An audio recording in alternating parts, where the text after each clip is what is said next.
Hello everyone, I'm Zahid from Talks at Innovation Valley, and today we have very amazing guest with us, Valeriia Panina. Valeria is passionate about Web3, education, and creating meaningful products. Valeria manages blockchain education at Ukraine's Ministry of Digital Transformation. Besides, she curated and mentored courses in UX design and led accessibility training with the support of UNDP and co-founded SharpShark, a techstars 22 backed Web3 tool for intellectual property protection. So first of all, I really warm welcome you, Valeria. Thank you so much. You are welcome. The audience today, our topic is very, very interesting. The role of education in driving innovation. So, Valeria, before we jump to the questions and topic, I would love my audience to know about your story. I mean, your in entrepreneurial journey so far, from where you got your education, and when you started your professional career, and which was your first job, and how did you come to this point, and how was all this inspirational journey? Mhm. Yeah, hi Zahid. Thank you so much. Wow, I'm right now opening that photo album in my memory and launching time machine to go back in, I guess, 10 years. So, yeah, my original career is a UX designer, and then eventually, thanks to entrepreneurship and more managerial positions, like evolved into basically building product with the focus on education. um, as you probably know, if you are a UX designer, your main tool is empathy, and that's basically what is the cornerstone of their specialization. And you need to tap into your users fears, wants, know how they learn their stories, and try to derive basically new ways to solve the challenges that are unresolved by now, because that's why you're working on it. And eventually, like, it creates a big fundament for realization that uh, for many things. For example, that sometimes to make something like easy and simple isn't easy and simple at all, and it might imply a lot of prior hard work, like, to have it this way. So that's about my original path. All right, that's really amazing. So, Valeria, let's come to the topic and questions. My first question is, how do you define innovation and what role do you think education plays in driving it? Mhm. Yeah, actually, I like how you build the questions, because to have a productive talk, first you shall find common ground, and define the basic notions, right? So you know that you're talking about the same things.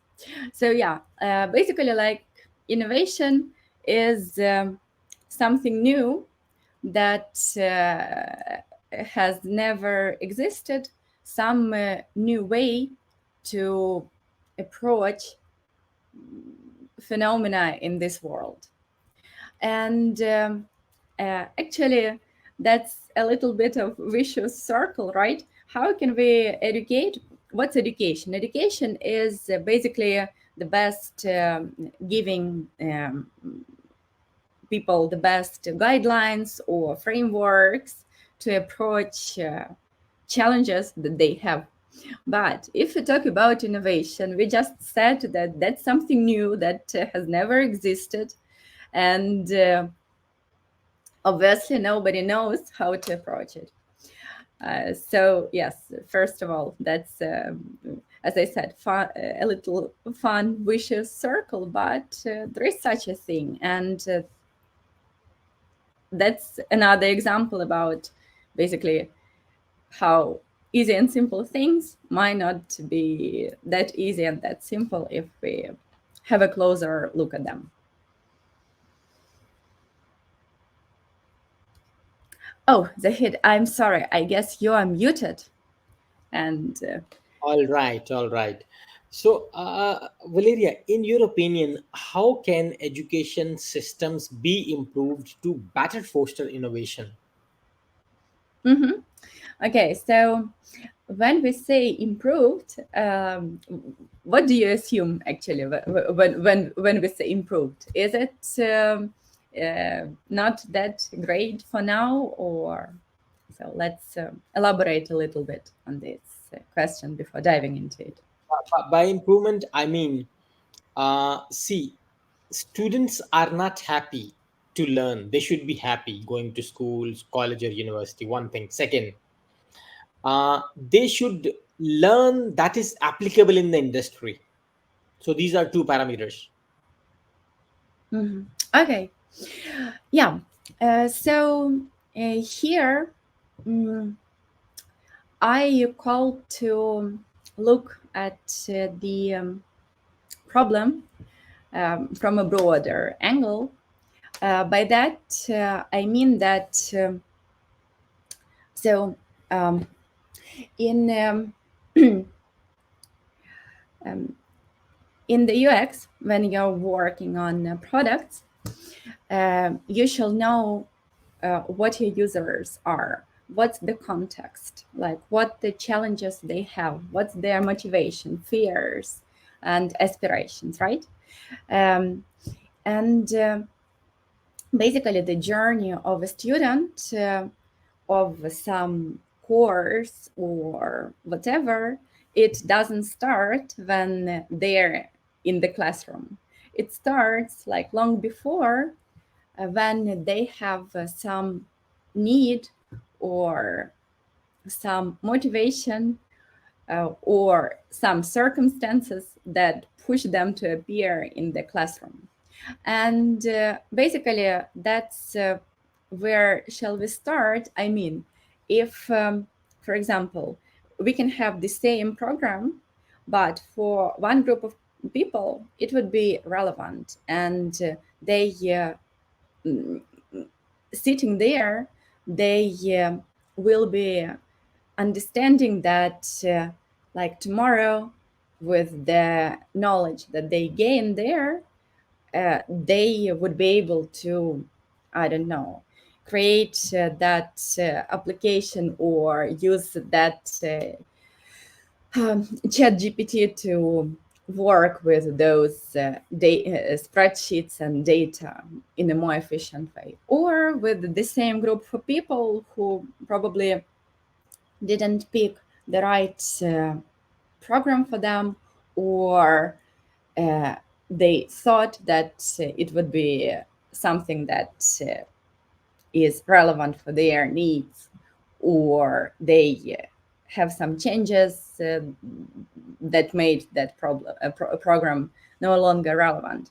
They won't have that much of something useful in it, and basically that's a natural way to not to be motivated to do something. So what I'm trying to say is that uh, speaking about improvement, we shall think broader. So, and like trying to answer the question, not how just improve that very program or project or whatever that we are working on right now, but how to distribute it better, how to make sure that the message would be got across to relevant people. How can we explain it better, like build the expectations better, so people coming to that course eventually will get what they came for. So that's basically the first thing that I think that is applicable here, that we shall think broader.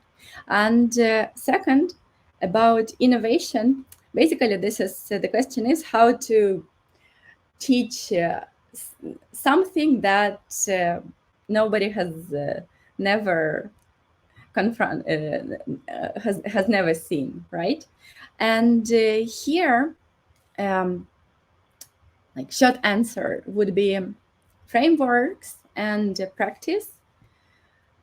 We can dive into it during the next questions if you want to modify our talk. All right.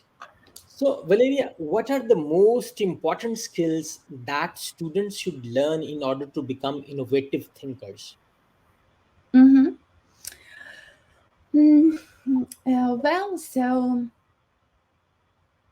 again, um, I'm thinking right now what it all comes down to.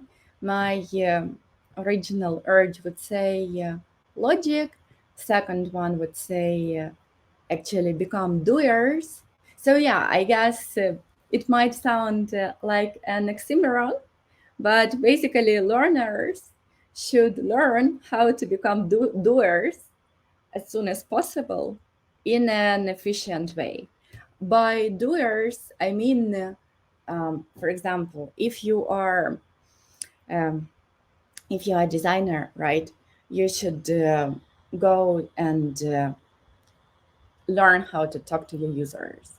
If you are an aspiring Web3 marketologist, you shall learn like how you shall learn your audience, how your audience perceives what you are doing, and eventually learn how to improve it.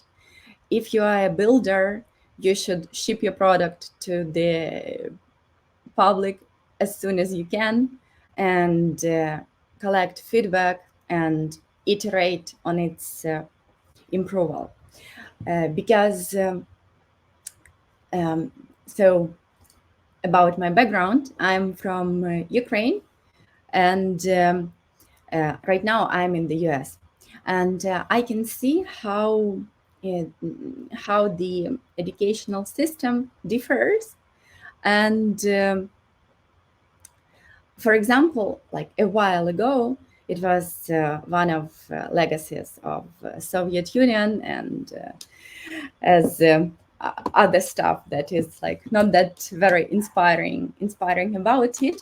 We used to have the I don't know, um extreme fixation on being a class student, and so on. But what basically a notion of a class student is, that's how you perform the best in the class, not outside of the class. And I'm happy to see that in the recent years we do have that shift in Ukraine. I mean, we try, especially with alternative education. For example, I'm a part of the largest online alternative education institute, the Projector Institute. And I'm happy that we have that tendency to basically get people into the wild as soon as it is reasonable for them to gather actually real world knowledge, not classroom knowledge. And I think this is important. All right. Uh, Valeria, how can educators and schools encourage students to take risks and think outside the box when comes to the problem solving? Mhm. Yeah, so first of all, as we mentioned before, we want to make sure that the classroom consists of relevant students. Relevant are those who really need these skills and these changes in the mindset that they will gain would be beneficial for that they gain will be beneficial for their lives. Because, for example, you can have the best program on blockchain development, but if you have copywriters in the classroom, well, it might be a little bit relevant for them, the introductory class, because they will gain more knowledge about some phenomena they might be writing about after. But it won't be relevant for them, right? So first of all, we want to make sure that we have the right group of people there.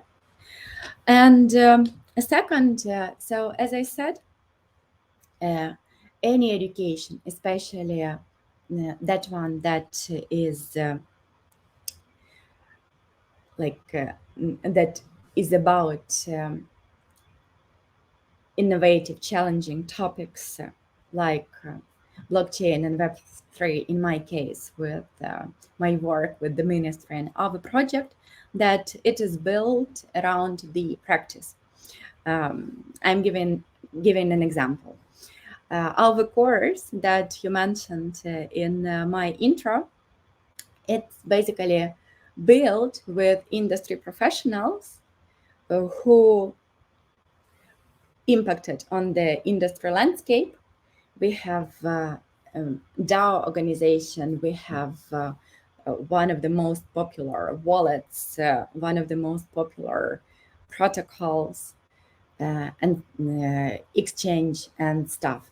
And basically, the program is built around tasks that these participants find relevant for people who wanna get more familiar with the space.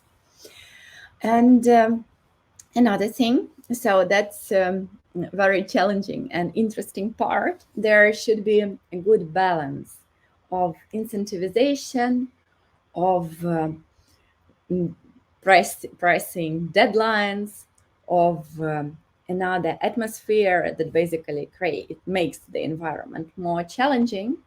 Because I bet you have, and our listeners have some courses with no deadline, open-ended products that they bought someday, or those videos on YouTube on some very from that amazing marketologist from that industry defining company that they basically never checked out. Okay, at least I do have such things, because they didn't have enough of pressure by deadlines or other tools that basically push you to go a little bit over your limits. That's another thing. Basically, how do we know that we uh, learned something, that we transformed? In the process, you should feel a little bit like some sort of um, the feeling of being pushed, the feeling of, oh my God, sometimes maybe it's a little bit too much, because this is basically how your capacity is growing. It shouldn't be constant stress. It shouldn't be like constantly uncomfortable. If it is this way, probably you should revise your learning environment and schedule and stuff. But without that reasonable discomfort, you won't transform. So yes, the third component would be the incentivization system. And again, for example, compared with that obsolete legacy that we have in Ukraine, that fixation on marks in the classroom, probably that's not that thing that, like, you can use it as a tool, but you should be aware that you don't put it in the cornerstone of the system, So the goal isn't to become an A-class student. The goal is to develop as many skills as you can. And yes, if your system has some grades that reflects it, well, uh, it's then it's justified.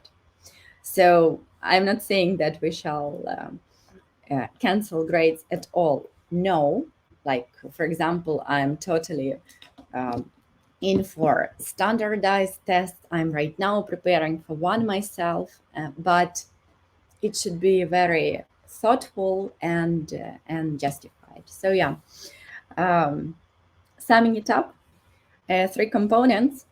First, right people, uh, right program for right people. Second, practice, and third, like reasonable incentivization. Very interesting and very insightful. Uh, Valeria, collaboration is really, really important in driving innovation. But how schools can promote collaboration among students? It's a challenge. Mm-hmm. Yeah, of course. So actually, when you are saying collaboration, again, few things pop into my mind. First of all, actually, collaboration between schools and the industry experts, because industry expert isn't necessarily an educator. Uh, a school is the educating body, right? And the school should make sure that there is a good balance between general frameworks and approach, and that practice that is an like a huge part of it that can't be taken from. And yeah, so that's the first highlight, if I can digress a little bit about collaboration between basically schools and industry experts. Because without a system, if some knowledge isn't systemized, it's like um, messy room or messy handbag where you might be lucky to find that very pen you're looking for right now, or you might spend 10 minutes searching for something that otherwise would have taken you 10 seconds if it's put in the right spot, right? So that's the first thing.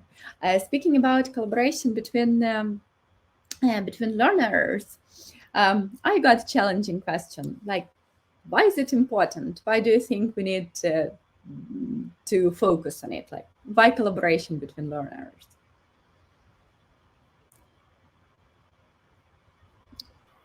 uh, Collaboration is, until we do collaborate, see, there Mm-hmm. is a challenge. For example, if I want to learn that this is a bottle, right? So my question is that how we can make this bottle more beautiful, like you have one. So how we could make it more beautiful, the packaging more design attractive.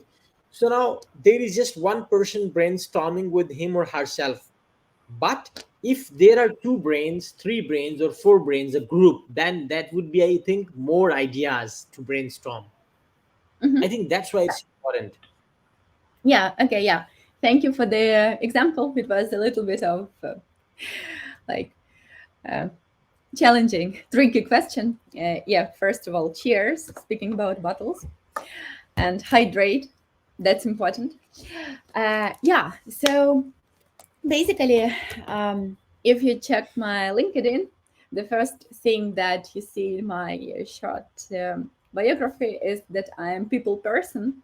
So basically, I believe that it all comes down to people in many ways, and in part that being a team player is one of the most essential skills you can ever have if we are speaking about being an industry professional and making difference in some domain, especially innovative ones, where there are no like existing paths that you can follow.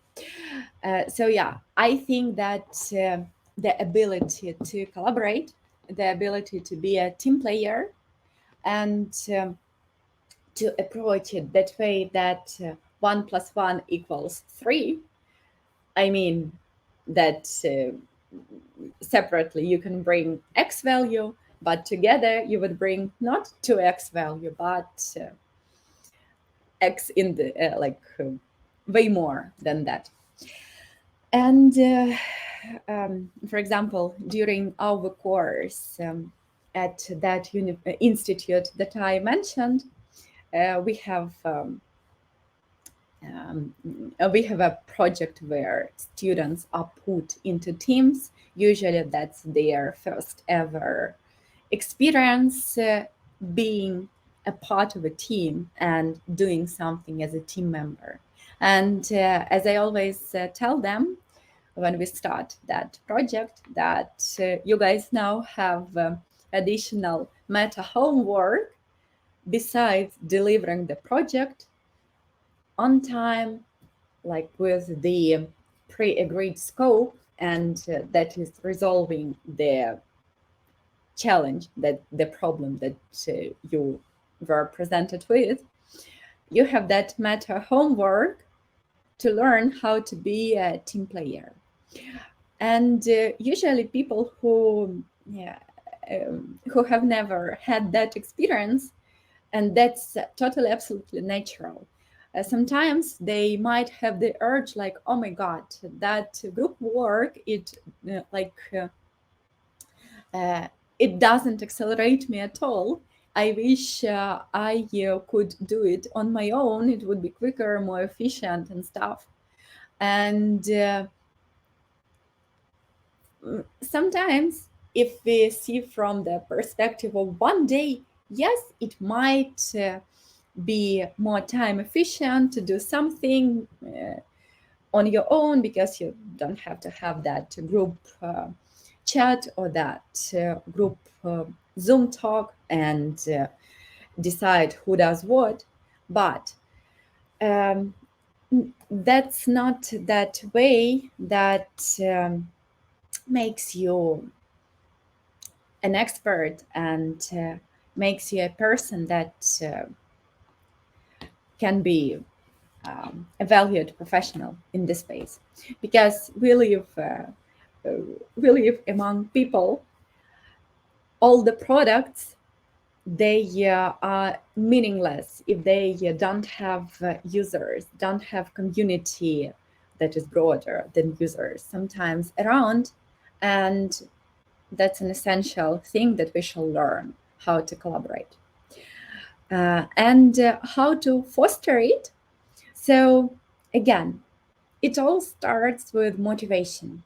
First of all, you shall understand that you are doing that task in a group, not for the sake of receiving that check mark um, done in your transcripts, right?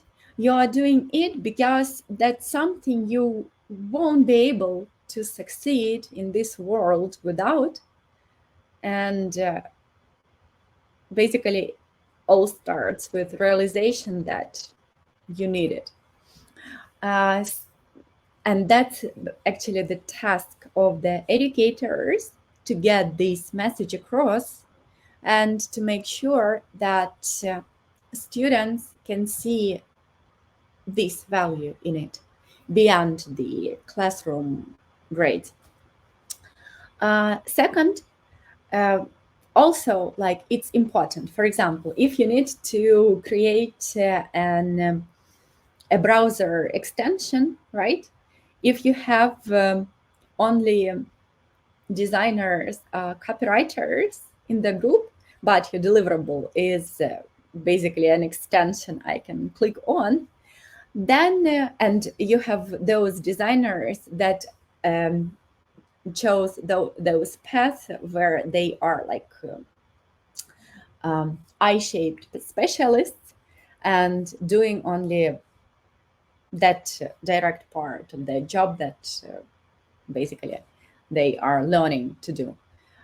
Both options are cool. I mean, there are versatile, multidisciplinary, and T-shaped specialists that can deliver something uh,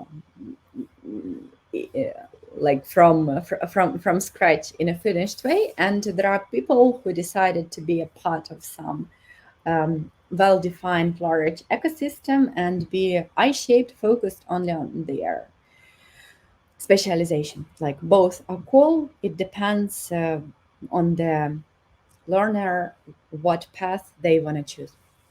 And yeah, if you have only designers or copywriters that want to be focused on their own expertise, probably the delivery of that Chrome extension won't be or smart contract won't be super successful and won't give value for the learners because you don't have right people in the group, right? So what I'm saying is that we shall make sure that again we have the right composition of the group and it is relevant to their needs and original asks when they started that program, and make sure that the environment is challenging enough but not extremely overwhelming, because again, if it's very laid back, you will never do that task that you keep on postponing for tomorrow's and next week's, right? But if it's too stressful, you just end up with the burnout, extreme anxiety, and it won't do any good to you at all. So, yeah, like environment also matters, and this is what you want to have when you're working with any education, and especially with the things from the like new innovative world that probably require even more focus because they just emerged and nobody knows any like golden rules and established frameworks about them. All right. Valeria, how can educators and schools help students develop the ability to adopt the new technologies and changing industries? Mhm. So yeah, actually, I think that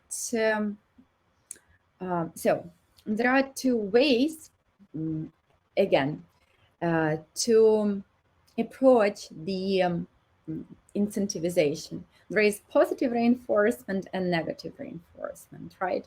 So positive, I guess that there is like no need to dive into the definitions. It even a little bit self-explanatory. And I think that basically what we all shall do, we shall encourage people to try again, try one more time, learn from it, because it's not enough to just, if you have an equation, right? And if you resolve it 100 times in the wrong way, having the same approach, it doesn't mean that you had 100 tries. It means that you just repeated one try 100 times and you didn't gain 100 different methods to approach the education, right? So we shall create the same environment, like incentivize people to try more, but iterate, learn from their results, incorporate feedback, and eventually like have that successful 101st try that makes the difference. All right. So, Valeria, what are some examples of innovative educational programs or initiatives that you have seen in action? Any fascinating projects so far that you would like to refer to or share as a model? Yeah, of course. So, I will be a little bit biased here. Forgive me it. And basically, I'm extremely proud of that educational course that we launched with the Ministry of Digital Transformation of Ukraine. Basically, its name implies working with innovatory things and um, like driving the change in that relation. So we launched a national course on blockchain and crypto literacy with the top industry partners Filecoin, Safe, developers of ZK Aragon, MetaMask, um, and other amazing participants, loud names from the domain. And basically, that's the first program of its kind where we gathered both businesses, DAOs, government, communities. By communities, I mean, for example, Kiev Ethereum community is a part of it too. By businesses, I mean, for example, we have largest European exchange wide bit with Ukrainian roots and stuff, and we gathered them all around a round table and created that fundamental program that expands over 100 hours if you do all the materials. That basically gives people practical knowledge about all the major domains of the distributed ledger like application domain. And yeah, so it's built around stories and around practical knowledge of our amazing contributors. And we have real world tasks. For example, if you are learning um, wallets and multi-sig, you have to go to the real platform, create your real wallet, and create your real multi-sig, and then get back to our learners platform and answer on the questions and bring some data that you just created to be able to finish the chapter. And we have 50 chapters like that. I just gave you an example of one of 50 of them. And yeah, so I'm extremely proud here because we built that product not around general knowledge, not around something that you might just listen to and think, okay, that was a fun fact to know, but you didn't gain any skills. And one of the biggest difference that it makes, basically, it works with fears of approaching something new because like it's it's focused on general users without or with limited prior knowledge, and after that program they are able to basically perform hands-on things that open up new opportunities for them. So yeah, we'll be pretty biased here and tell about the product that I produced, but I'm real proud of the work that we did. And again, like Yes, on that podcast, there are two of us right now, right? But of course, it was a great teamwork, and it just won't be possible without cooperation between educators, between industry experts, between community, and that's why teamwork is another essential skill you want to have if you want to do things that make impact. All right. Valeria, I don't think you are biased. Actually, the product that you built and the project you're doing is really, really amazing and innovative. And I'm happy that you shared about it. Yes, So I think you thank are you not so biased. much. Yeah. Yeah, Good. yeah, of course. Like Okay. and again, like thank you for the ability to basically prove my words, right? If I were talking about yes, we need practice, we need focus our education around real world tasks, but if I didn't have anything like delivered by myself, then my expertise would have posed questions. So yeah, thank you for making the story comprehensive. You're welcome. And now you have my review on record. You can cut it from the podcast and share it with somebody if you want. Okay. Okay. So let's move to the next question, Valeria. How can educational institutions and business work together to drive innovation and develop new technologies? I mean, the collaboration between academia and industry.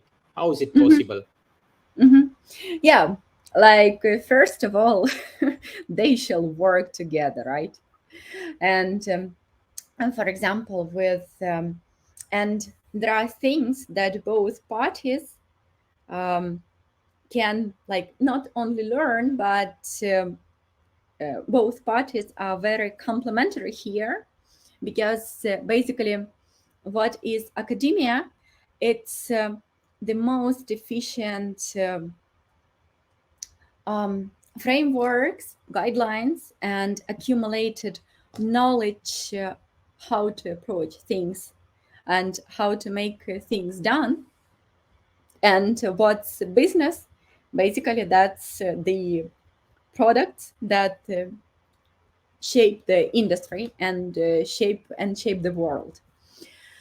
And yeah, so uh, if they find an effective dialogue, then that's the most efficient way to basically create create products that help people transform. So yeah, like they how well mm, like there is the only way how people can work together. They shall communicate, they shall define their goals, define their notions. That's what we started when we started this podcast, right? And understand that they have mutual goals and have the hypothesis that yeah, their synergy will be 1 + 1 = 2 thing. And yeah, find just enough motivation to develop that common ground and common language and stick to the goals. Here here, yes, like there are tons of frameworks um, that help to build an effective dialogue.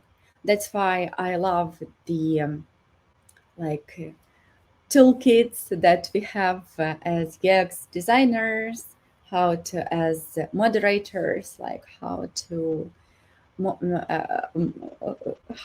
make the space so it is the most conducive for the talk.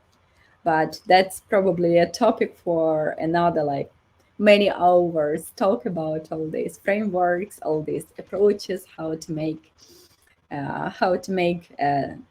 even not dialogue, polylogue, mutually beneficial and efficient.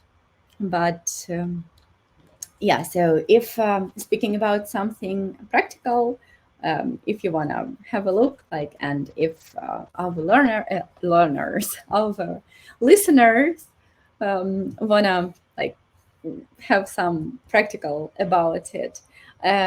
Me personally, I'm fond of Udo design thinking method, and they have you just type it like design thinking kit, and there are plenty of frameworks that you can use and you can apply not to your work as a UX designer, but generally as a person who collaborates with another people. And also there is another like, I don't work for them, I'm just using them, a product called Mural, and it itself has many amazing templates that you can use to moderate a conversation that you have. One example of a template probably everybody knows is that lean canvas, but you know about it. And but there are tons of similar different frameworks that you can use to make the most of your time when you're talking to your collaborators. All right. Valeria, you mentioned about your blockchain education project with Ukraine's Ministry of Digital Transformation. That's great. Can you please little bit tell about the SharpShark uh, organization or startup company? What actually you do? I mean, and how you help the organizations or students or education industry or industry? Mhm. Yes, so like SharpShark is a blockchain powered tool that helps businesses to protect their textual, visual and other copyrightable property. For example, you are a media outlet and you wanna and you have original articles and you wanna have the best like search indexation and the most of traffic coming to your website because that's your bread. And you won't love pirates, copyright pirates at all, because basically they take it out from you. And here comes SharpShark. It helps businesses to deal with copyright pirates. Again, leveraging distributed ledger technology, including blockchain and IPFS, and working within the modern legal framework. And yeah, so here actually, so that's not an educational product, that's a business, that's a startup. And yeah, so basically, in our context, that's something that like almost every day for us, for my co-founder, for my team, it poses new challenges, and it's all about innovation.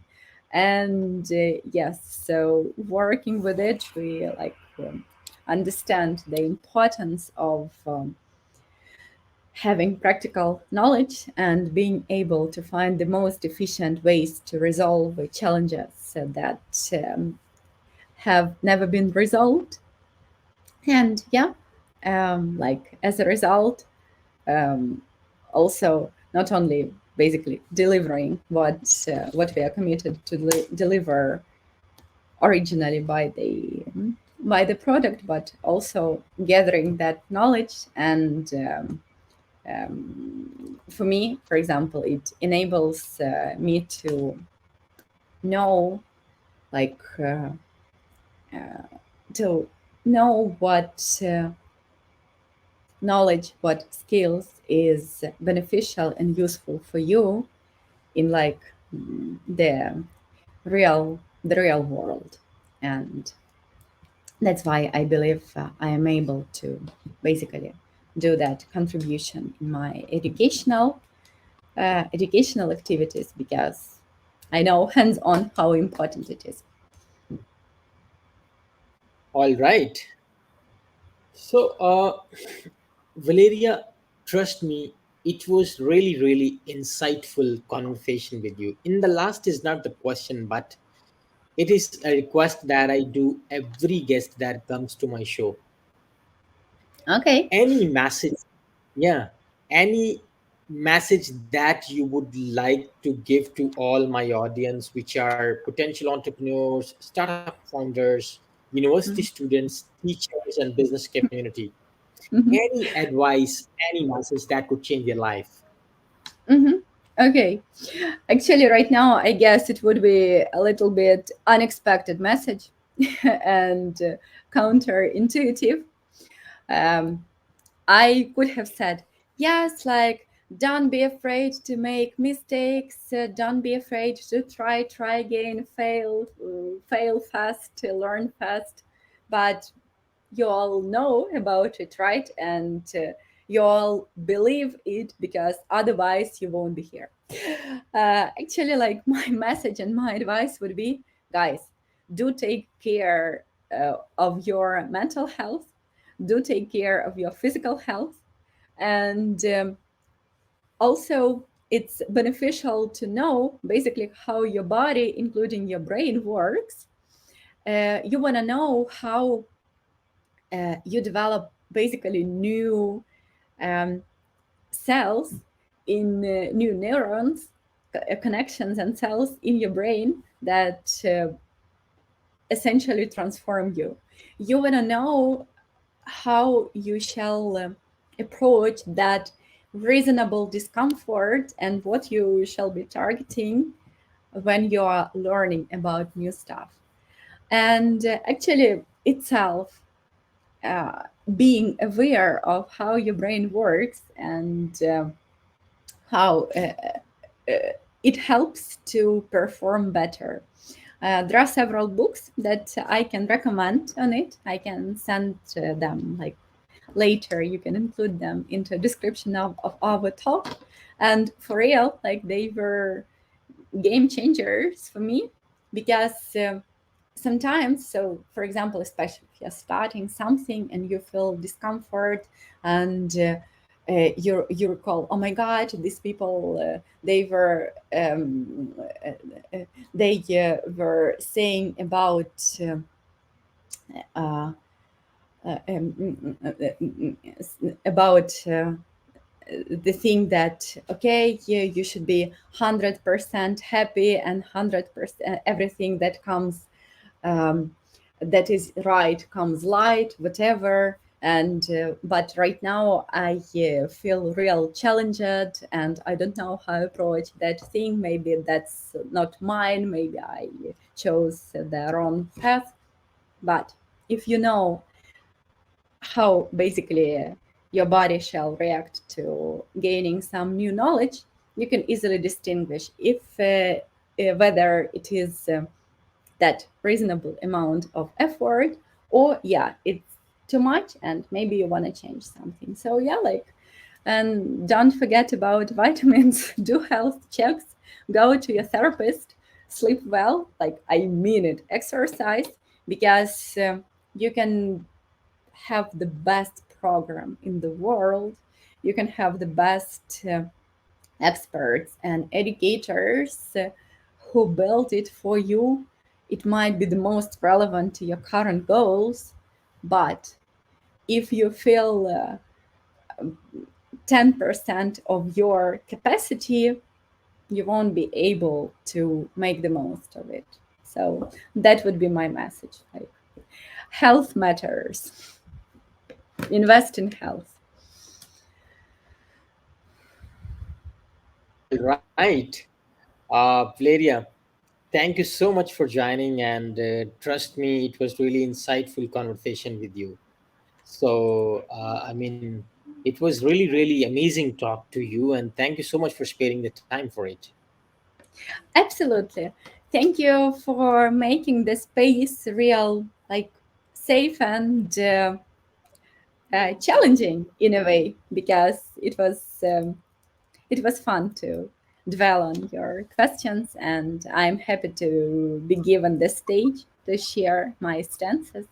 And yeah, so I'm having my math class in the next half of an hour. So yeah, leaving